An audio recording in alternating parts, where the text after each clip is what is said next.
Hello guys, some information here. We're gonna replace the battery on a Mini Cooper remote. There is two kind of remote. So one of them that you have to dismantle the remote and the battery is welded right on the board inside. But this one is the easy one. So the first thing, we're gonna use a screwdriver.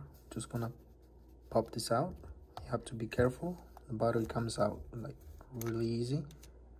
So this is the battery number, CR2032, 3 volts. So the battery goes like this, not backwards because you're gonna mess it up. So the battery on the remote, it goes right inside right here, but this is an aftermarket remote, so it's not holding.